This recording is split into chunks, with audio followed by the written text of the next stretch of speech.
Сенің көзқарасың бойынша осы көпірдің қажеттілігі, маңызы өте зор болды, Бұл этнокөпірдің ерекшелігі неде? Заманауи технологиямен жабдықталған. Оның бірі мынау күн сәулесінен энергия алып, осы жанында тұрған шамшырақтарға, мынау тұрған көпірдің жарығына жарық беріп тұрады. Біздің бір Алматы облысының дейміз, жақсы бір көрнекті жеріне айналады деген ойдамын. Ұсыныс тастаған кезде мен өзім кішкене қобалжу сезімі де болды. Өте алмай қалам ой деп ойлаған кездерім де болды. Бірақ сол қиындықты қобалжу сезімін жеңіп, осылайынан таныстырып, қобалжымай солайынан жақсы таныстырдым деп ойлаймын өзім. Яғни қазақтың ұлттық ою-өрнегі қазым ойын оюы пішініне ұқсатылып жасалған көпір. Кез келген алған дүниенің, жасаған дүниенің болашақтағы пайдасына да көп назар аудару керек. Әрине, бір жағынан ол білім, ол тәрбиеден келеді бірінші. Ең бірінші тәрбие бар жерде білім болады. Қайырлы күн, құрметті Долан Медиа YouTube каналының көрермендері. Бүгін сіздермен біздің кезекті сұхбатымыз ғылымға апарар жол деп аталады. Бүгін біздің студиямыздың қонақтары Зерде ғылыми жобалар байқауының республикалық кезеңінің жеңімпазы, мектебіміздің мақтанышы, 7-ші сынып оқушысы Камбараден Еркебұлан мен жетекшісі Ақжол Сәрсенбекұлы. Қош келдіңіздер студиямызға. Енді жалпы алғанда бұл жеңіс сіздердің үлкен табандылықтарыңыздың, қажырлы еңбектеріңіздің, ғылымға деген қызығушылықтарыңыздың арқасы деп білемін өз басым. Сондықтан да тағы да сіздерді осы жеңістеріңізбен шын жүректен мектеп ұжымының атынан құттықтаймын. Рахмет. Енді сұхбатымызды мен алғашқы мынандай сұрақтан бастағым келіп отыр. Жалпы бұл жобаға қатысу идеясы неден пайда болды? Дәл осы этнокөпір тақырыбын таңдап алуға сіздерде бір белгілі бір себептері болды ма? Армысыздар YouTube каналдың көрермендері және де құрметті Әсем Арғынғазықызы, осы тәрбие жолында жасап жатқан жобаңызға, осындай сұхбаттасуға шақырып жатқаныңызға көп рахмет. Жобаға қатысу идеясы негізінде бір мәселені шешу мақсатында жасалған дүние ғой енді. Қазір Алматы қаласына кіреберіс жерінде орналасқан республикалық маңызы бар тас жол, Алматы-Бішкек тас жолы бар. Ол жерде білесіздер, бірнеше сағаттық жол кептелістері болады. Одан шыққан түтіндері бар. Жан-жағында тұрған ауыл тұрғындарына өте бір қолайсыз әсер келтіреді. Ол жерге қазір бағдаршам орнатып қойған, одан сайын кептелісті одан сайын ушықтырады. Сол мәселені шешу мақсатында және Долан ауылының тұрғындарымен кездесу өтті. Сол жерде осы Еркебұлан өзінің ұсынысын білдірді. Сол мәселені шешу мақсатында осындай бір жақсы бір дүние әкелсек деп Еркебұлан бір ұсыныс жасағанына. Сол ұстаздық еткен жалықпас үйретудің балаға демекші, мен ұстаз ретінде, жетекші ретінде ойын қолдай отырып. Бірден қолдап түсіндіңіз. Бірден ғылыми жоба болған екен, бұл жерде тек қана заманауи жаңашыл дүние емес, бұл жерде тәрбиесі бар, тәрбиелік мәні бар, соның пайдасы бар, пайдасы бар, елге пайдасы бар, әйтеуір айтып жүретіндей, еліміз қашанда тәрбиеге мән берген ғой негізі. Сол мақсатында осындай ұлттық құндылықты дәріптейтін, ұлттық құндылықпен байланысы бар осындай жай ғана көпір емес, көпірдің бір ерекшелігі бұл этнос стилінде жасалған осындай көпір дүниеге әкеліп, ары қарай ұсыныс білдірсек деген. Екеуіңіз бірге барып, сол жердің жағдайын бірге зерттедіңіздер ме? Әрине, бұл зерттеу барысында ол жерде кезген бөлімдері болады, зерттеу нысаны болады, оның өлшемдері болады. Соның бәрін дұрыс бағдар беріп, Еркебұланға ұсынып, зерттеу жоспарларын беріп, Еркебұлан зерттеп, соның бәрін зерттеп, есептеп, соның бәрін қазір жасап, осындай дүние жасап, сіздердің алдарыңызға ұсынып отырған жағдайымыз бар. Яғни шәкіртіңіздің бір ауыз сізге деген сол кездегі сөзі осы жобаға бастау алды десек болады, Еркебұлан өзіңнің қандай? Бірден келістің бе Ақжол ағаңның ұсынысына? Жалпы не түрткі болды бұны? Әлде осы Долан ауылында деп жатырмыз, этнокөпір деп жатырмыз, Сенің көзқарасың бойынша осы көпірдің қажеттілігі, маңызы өте зор болды, Өте зор болды. Жалпы енді екеуіңізге де ортақ сұрақ, көрермендерімізге де қызық болып жатқан шығар. Бұл этнокөпірдің ерекшелігі неде? Бұның маңызы неде? Қандай ертең бізге бұның қандай пайдасы бар деген ой, сұрақ барлығымызда туындап отыр қазір. Сол себептеден осы көпір туралы бір нақтырақ, анығырақ айтып өтсеңіздер. Бұл көпірдің ең бірінші бір мақсаты бұл біздің адамдардың қауіпсіздігін қамтамасыз ету. Және де біздің бір этнос стилімізді, қазақтың ұлттық құндылықтарын дәріптеу. Біздің кішкентай інілерімізге, өзімен қатар жастарға осылай дәріптеу және де көрсету. Және де бұл тек қана осы этнос стилімен ғана шектелмей, заманауи технологиямен жабдықталған. Оның бірі мынау күн сәулесінен энергия алып, осы жанында тұрған шамшырақтарға, мынау тұрған көпірдің жарығына жарық беріп тұрады. Яғни мына жарық тұрған жарығымыз біздің күн сәулесінен қуат алып тұр ғой сонда. Тамаша. Және тағы бір айтатын жайт, бұл автотұрақ. Біз Долан ауылының таксистеріне ыңғайлы болу үшін біз осындай автотұрақ орнаттық. Бұл жерге көлік келіп, еш қиындықсыз келіп кетіп өздері солай жүре беретін болады. Керемет. Яғни сен бұл жерде ұмытпай, жаңағы сол жолдың бойындағы бізде такси қызметін атқарып жүрген, Долан мен мектептің ортасына адамдар тасып жүрген біздің жүргізуші ағаларымыздың да жағдайын ойладым деп отырсың ғой. Яғни олардың өзіне арнайы автотұрақ жасап қойып отырсыңдар. Өте керемет. Әрине, іске асып жатса, тіптен тамаша деп ойлаймын. Тағы да қандай ерекшеліктері бар? Айта кететін болсақ, автотұрақ экология мақсатында таза кері әсерін тигізбес үшін біз енді тоқтан зарядтайтын көліктерді, тоқпен зарядтайтын жасап қойдық. Тоқпен жүретін көліктерге арнайы қуаттағыштар қойдық. Бұл жерге келіп қуаттап, солай жүре беретін болады. Және де бұл жоба негізі тек қана бір ауылдық жерлерге ғана емес, республикалық маңызды бір жерлерге орнату тиіс деп ойлаймын. Солардың бірі біздің Түркістан қаламызға, ол жерде білесіздер, біздің Яссауи кесенесі бар.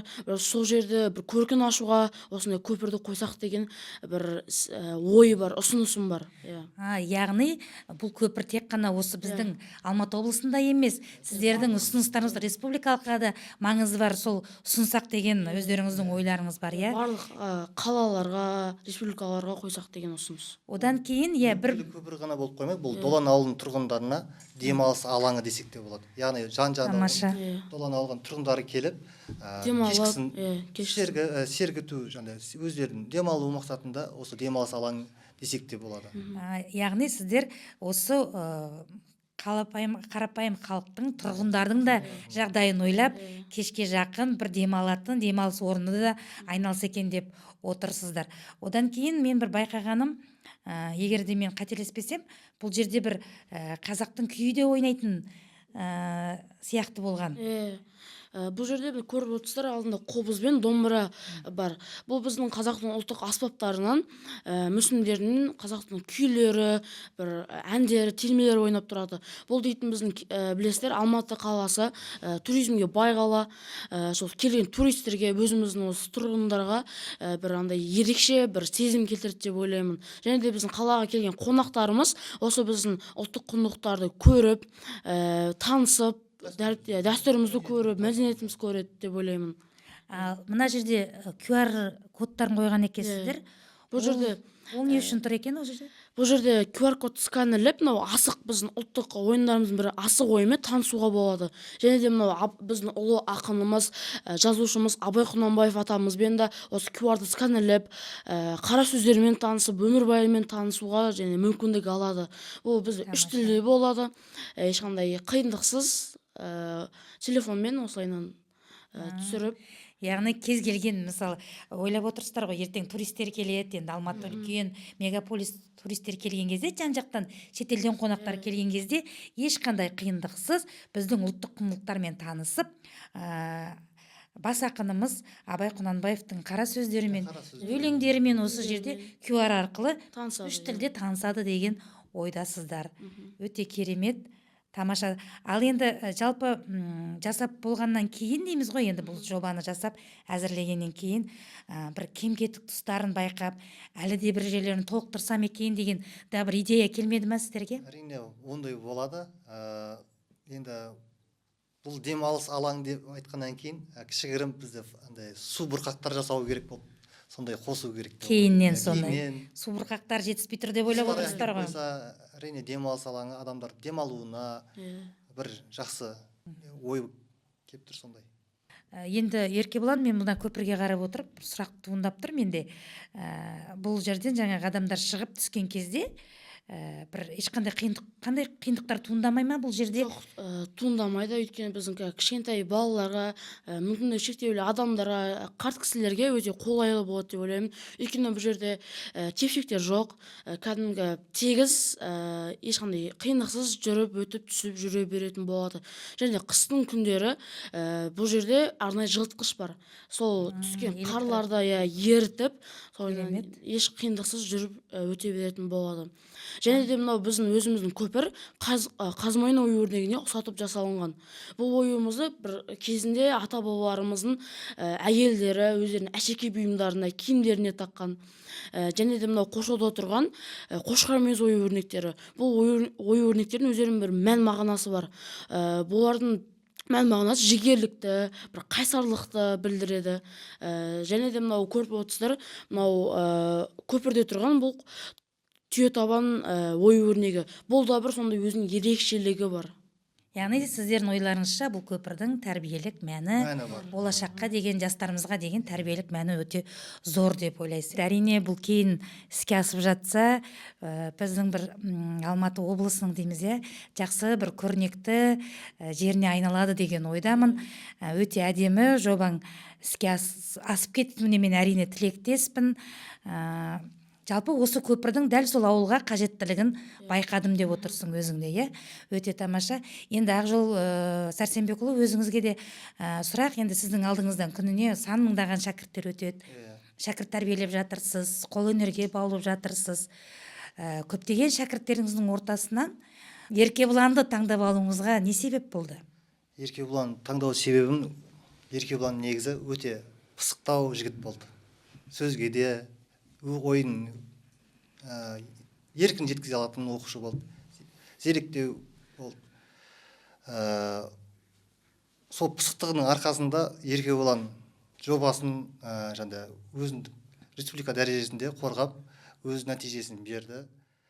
Яғни сіз бірден сенім арттыңыз, үміт арттыңыз.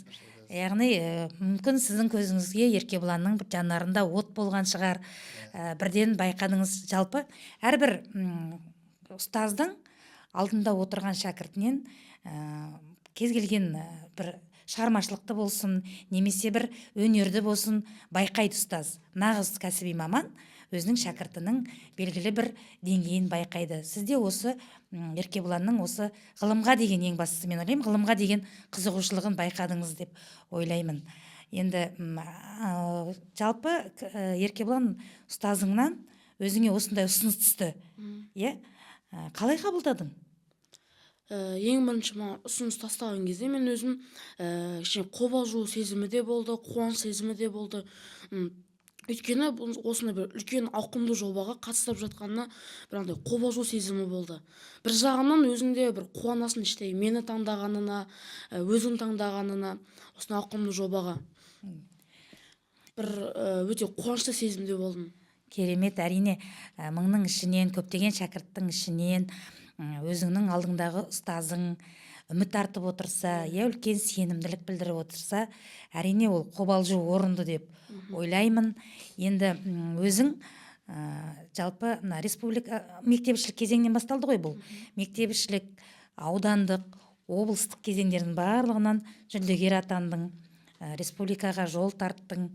Енді үлкен бір қобалжу болды деп жатырсың ғой өн бойында. Ол енді әрине заңды дүние, қобалжудың болуы. Үмітін ақтай алмай қалам ба дегенде мүмкін қорқыныш болған шығар. Дегенмен де үлкен бір жетістікке жеттің, мектептің атын тек жақсы жағынан абыроймен оралдың.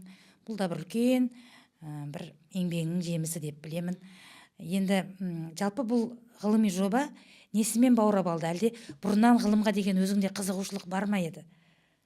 Өзімде бұрыннан ғылымға қызығып, осыны қолөнерге қызығып жүретінмін. Және де осындай бір ой келді өзіме. Осы неге қазақтың ой өрнектерінің құндылықтарын осылай бір кәдімгі бір өтпелі көпірге қолданбасқа деп.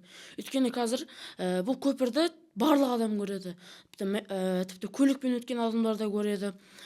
Сол өтіп жатқан кезінде осы қазақтың құндылықтарын, ұлттық құндылықтарын көруге, осылай бір дәстүрлерін, мәдениеттерін көруге бір сезімдер болады деп ойладым.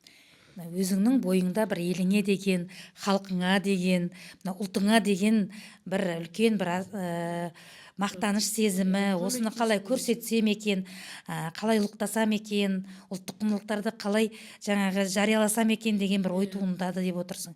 Енді осы 3 кезеңге де дайындалып, енді 4-ші кезеңге де барып жатырсыз. Жалпы дайындық кезеңі қалай өтті? Дайындық барысында қандай да бір кедергілер, қиындықтар туды ма? Дайындық барысында енді кез келген нәрсенің өзінің қиыншылықтары болады. Яғни дұрыс менің өзіме шәкіртіме дұрыс бағдар беру, соның негізгі өтімділігін, қайсысы өтеді, қайсысы өтпейді, соның бәрін зерттеп, Еркебұланға тапсырма беріп, соны дұрыс орындауына көз жеткізіп, сол жағы біраз енді өзі ғылыми жобаның өзі аты айтып тұр ғой, зерттеу, ізденістің нәтижесі қазір өз нәтижесін беруде осылай. Сол тынбай жұмыс жасағанның арқасында Еркебұлан өз нәтижесін берді. Өзіңдеші бір қандай да бір осы жобаға қатысып жатқанда, осы этнокөпірді басшылыққа алып, өзің бір енді ойыңда болды ғой бір дүние, осыны қалай да іске асырсам деп, сонда бір қиындықтар туындады ма, немесе өкінген кездерің, мен мынау қолымнан келмейді ау, мен мынаны бекер алған екенмін деген сияқты бір кезеңдер басыңнан өтпеді ме? Ондай кезеңдер болады, кез келген адам басында болады деп ойлаймын.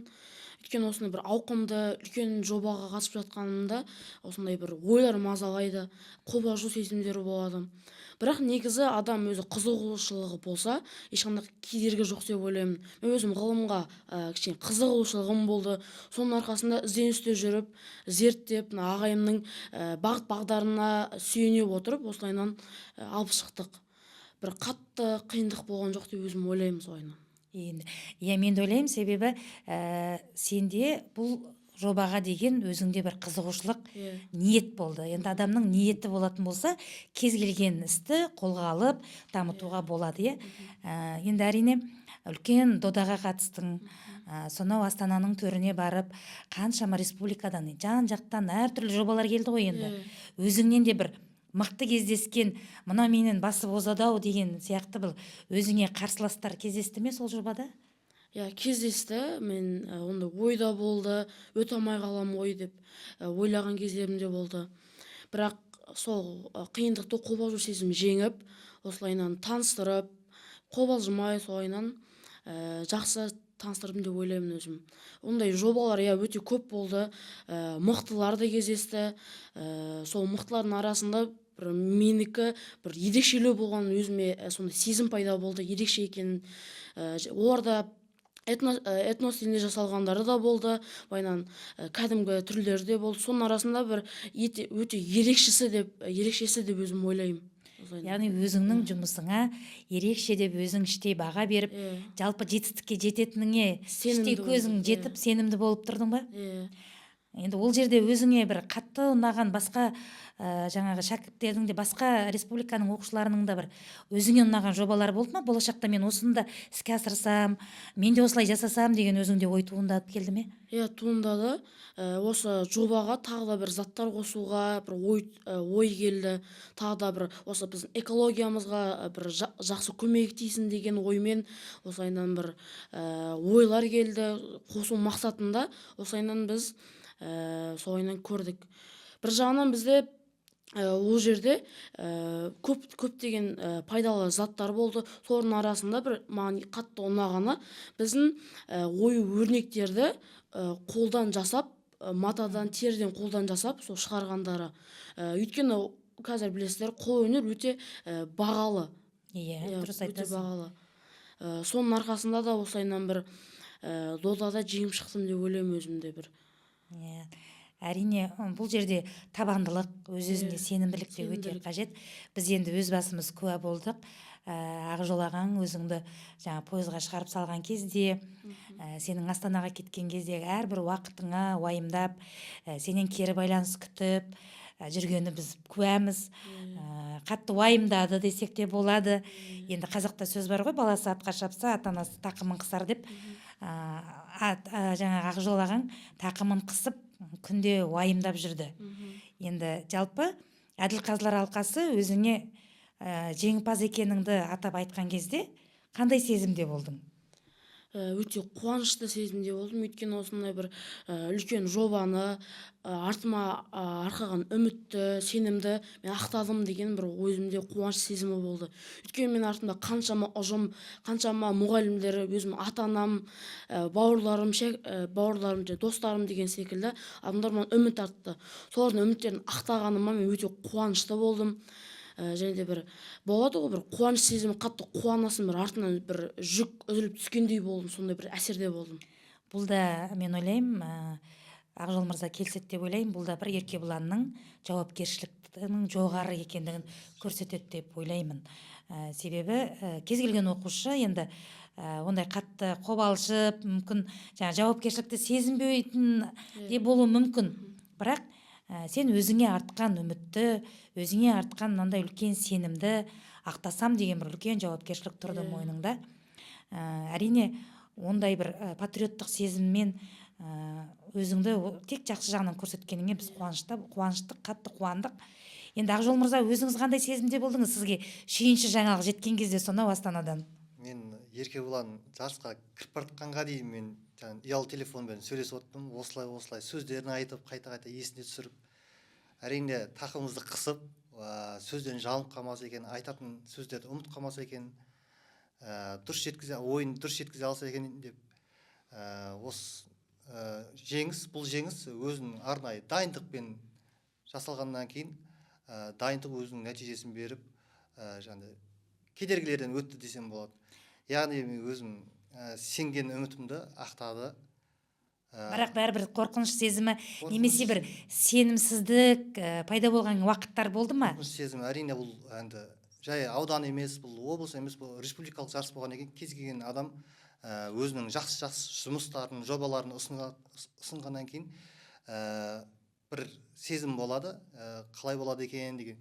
Бірақ дегенмен де бұл жерде кішкене сенім болды, бұл жерде жасалған бұл жобада, бұл көпірде тек қана жай ғана көпір емес, бұл заманауи этно стильмен жасалған көпір. Яғни қазақтың ұлттық ою өрнегі, қазым ойын оюы пішініне ұқсатылып жасалған көпір. Бұл жерде жай ғана көпір болғанмен тәрбиеге, ұлттық құндылыққа, өте дәстүрге, мәдениетімізге толы көпір. Яғни сол бір жағынан заманауи технологиямен жабдықталған көпір десем де болады. Біз сонысымен кішкене көзге түсетінімізге сенімді болып, кішкене өзімізді яғни маңызын, бұл көпірдің маңыздылығы өте жоғары деп отырсыздар ғой. Әрине, бұндай көпір арқылы біз өзіміздің ұлттық құндылықтарымызды болашақ жастарымызға дәріптейміз деп, жаңағы сол мақсатта осы жобаны қолға алдық деп отырсыңдар. Жалпы енді бұл ғылыми жұмыс қой, ғылымға деген бұл қызығушылық. Енді болашақта арыда қарай өзің осы ғылыммен айналысуға қалай қарайсың? Жалпы болашақта жоспарыңда бар ма? Ары қарай ғылымды өзім қолыма алсам деймін. Өте қызығушылығым өте көп. Осы ғылым жолында да кішкене жұмыстар жасап, тағы да жобаларға қатысып, жүлделі орындармен қайтамын деген өзімде сезімдер, ойлар бар. Бұл жерде біз ғылымға ең керекті заттар, бұл жерде өзіңе сенімділік қажет деп ойлаймын, және де бір ізденісте болу керек деп ойлаймын. Өйткені бұл ғылым бір әшейін бір сабақ оқу деген сияқты зат емес. Ол жерде бір ізденісте болу керек, үнемі оқып жүру керек, үнемі жан-жақтан хабардар болып жүру керек жаңалықтардан, барлық жағынан. Және де енді болашақта тағы да бір жобалар жасасам деп отырсың ғой. Мысалға алғанда тағы да осындай мүмкіндік туатын болса, қандай жобаны қолға алар едіңіздер? Бұл жерде тағы да бір осы ұлттық құндылықтарымызды, этностерімізді қосып, экологиямызға бір өте қатты әсерін тигізетін бір зат жасасақ деген біз ойымызда бар. Тікелей жаңағы экологияға байланысты, экологияға. табиғатты аялау мақсатында тағы бір жоба қолға алғыларыңыз келіп отыр, иә. Енді оны әзірге айтпай отырғандарыңызға қарағанда құпия сақтағыларыңыз келіп отыр ғой деймін. Иә, енді дұрыс шығар, қазақ өзі ырымшыл халықпыз, иә, тілде көз тиеді дейміз, алдын ала жоспарымызды айтқымыз келмейді деп жатамыз. Әрине оны дұрыс түсінеміз, қандай мақсатты алсаңыздар да, қандай жаңағы жоспарды алсаңыздар да, қандай ғылыми жұмысты алсаңыздар да, ол бір мәні мағынасы зор, елімізге пайдасы тиетін жоба болады деген мен ойдамын. Енді жалпы осы жетістікке жетуде саған ең алдымен кімдер көмектесті, сондай-ақ жаңа жетекшіңнің өзіңе айтқан қандай бір ақыл кеңестері болды? Ең бірінші, осы біздің ұстаздарымыз, мектептің ұжымы өте қатты әсер тигізді деп ойлаймын. Өйткені мен дайындап, осындай жобаға дайындап, әр сөздерімді нық айтқызуға, мәнерлеп айтқызуға бір дайындаған өзім ұстаздарыма, осы мектеп ұжымына үлкен алғысымды айтамын. Және де өзім ата-анам, Әрине. әке-шешеме, Бұл жерде ата-ананың да қолдауы маңызды ғой. маңызды. Оларға да рахмет айтамын. Өйткені ол жерде мен жобамды қорғаған кезде, осы Астанаға барған кезде, анам осы сіздер уайымдап, осылай қарап. Иә, яғни ұстазыңмен қатар үйдегі ата-анаң да сен үшін қатты қобалжып, уайымдады, иә. Енді біздің есімізде жеңіспен оралған кезде Ақжол ағаң бар, ата-анаң бар, иә. Барлығы тағы бір қатар ұстаздарымыз бар, өзіңді жаңағы күтіп алып, күннің суығына қарамай өзіңді пойызден күтіп алып, үлкен бір қуанышты сәтке бөленген болатынбыз мектеп ұжымы. Осындай қуанышты сәттеріміз көп болсын. Енді жалпы ғылыммен айналысу үшін адамның бойында қандай қасиеттер болу керек деп ойлайсыздар? Адамның бойында енді мұғалім ретінде, жетекші ретінде айтатын болсам, оқушыға ең бірінші дұрыс бағыт бағдар беру керек деп ойлаймын. Өте дұрыс. Өйткені дұрыс бағыт бағдар алмаса, оқушы дұрыс зерттелмей қалады, жұмыс аяқсыз қалып кетеді. Және тек қана бағдар ғана беріп қана қоймай, кішігірім қолдау көрсету керек деп ойлаймын. Өте дұрыс. Өйткені қолдаудың арқасында, сенім білдіргеннің арқасында оқушы ол өзіндік сенім танытып, білдіріп, ары қарай жұмыс жасай алады. Яғни ол кез келген тапсырманы аяқсыз қалдырмайды, соңына дейін жеткізіп, үміт ақтауға тырысатын болады. Ал өзіңде қандай ой бар бұл туралы? Негізі ең бірінші адамда бір өзіне сенімділік сезімі болу керек деп ойлаймын. Өйткені өзіңе сенімді болмасаң, айтқан сөздеріңді ұмытып қаласың, қобалжу сезімі пайда болады. Ал егер бір өзіңе сенімді, нық сенімді болатын болсаң, бір барлығы бір жақсы, еш қиындықсыз болады деп ойлаймын. Және де өте қатты бір керегі бұл ізденісте болу керек. Бір затты соңына дейін апару керек деп ойлаймын. Тамаша. Өйткені бір Шыдамдылық болу керек шыдамдылық болу керек. Өйткені бір затты алып оны жан-жағынан зерттеп білу керек, қандай бір басқа да нұсқалары бар ма деп зерттеп қарау керек, және де бір жан-жақты болу керек деп ойлаймын өзім. Иә, жалпы оны қарап, не нәрсені қандай да бір іс басталса, соны аяғына дейін жеткізіп, шыдамдылық танытып, көзіңді соған жеткізіп, содан кейін барып қолға алу керек деп ойлайсыңдар ғой. Одан кейін кез келген алған дүниенің, жасаған дүниенің болашақтағы пайдасына да көп назар аудару керек. Иә, мысалы ол халыққа ертең қандай пайдасы бар, жалпы қоғамға пайдасы бар ма оның, осы да үлкен бір маңызды мәселелердің бірі болу керек деп ойлаймын. Енді ары қарай да бізде әлі де талай жобаларға оқушылар қатысады, дарынды балалар шығады деген үлкен үміттеміз ғой. Енді осы өзіңнен басқа осы ғылыммен айналысқысы келетін, жобаға қатысқысы келетін оқушыларға қандай кеңес берер едің? Мен өзім басқа оқушылар өзімен қатар достарыма бір өте өзіне сенімді болу керек деген бір кеңес беремін. Өйткені адам өзіне сенімді болмаса, бір жаман сезім болады деп ойлаймын. Өйткені адам өзіне сенімді болса, бір затты соңына шейін жеткізе алатындай бір өзіне артылған жүкті соңына дейін апара алатындай бір ойда болады деп ойлаймын. Және де өте қатты ізденісте болу керек деп ойлаймын. Және де сабақтарын жақсы оқуға Дұрыс. иә. Бұл жерде мектепте сабақты да жақсы оқып, тәртіпті болудың да өзінің бір үлкен пайдасы бар. пайдасы да бар. Содан кейін әрине ол ғылымға деген сүйіспеншілік, ғылымға соны деген ашылады, иә. қызығушылық деп ойлаймын. Енді жалпы Ақжол Сәрсенбекұлы, осы Еркебұланнан басқа да өзіңіздің қазір болашақта жоспарлап қойған осы оқушымен тағы да осы зерттеу жұмысы жүргізем ау деп көздеп отырған, былайша айтқан кезде шәкірттеріңіз бар ма бүгінгі таңда?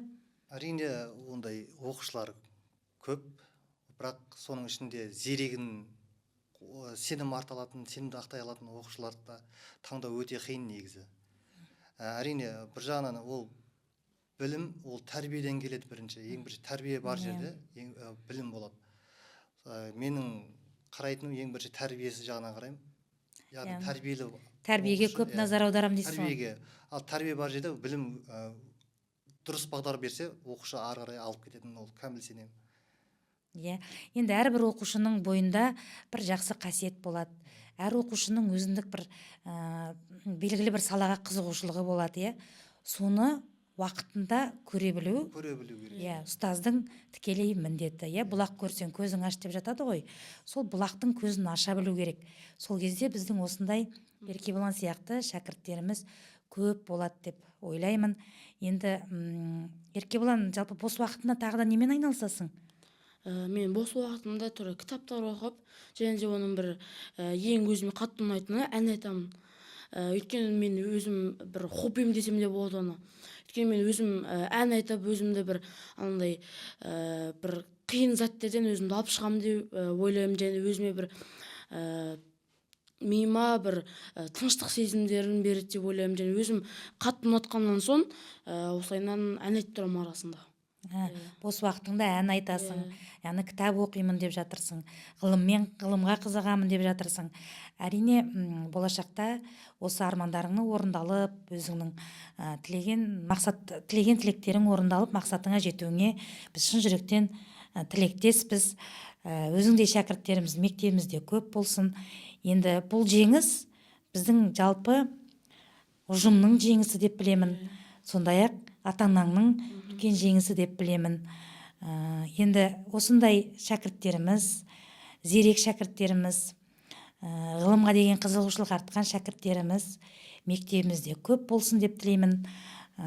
Тек қана биіктерден көрініп, әлі де талай-талай тың жобалар, тың идеялар келеді деген үлкен үміттемін. Енді бүгінгі сұхбатымызды қорытындылай келе, осы қолға алған жобаларыңыз іске асып, осы этно көпірлеріңіз болашақта бір іске қосылып, ұлтымыздың құндылықтарын дәріптейтін бір үлкен, бір біздің бір мақсатымызға жеткен үлкен бір жоба болады деген мен үлкен ойдамын. Енді құрметті көрермендер, бүгінгі сұхбатымыз осымен аяқталды. Назар қойып тыңдағандарыңызға көп-көп рахмет. Долан Медиа YouTube каналында әлі де талай-талай сұхбаттарда бас қосамыз деген ойдамын.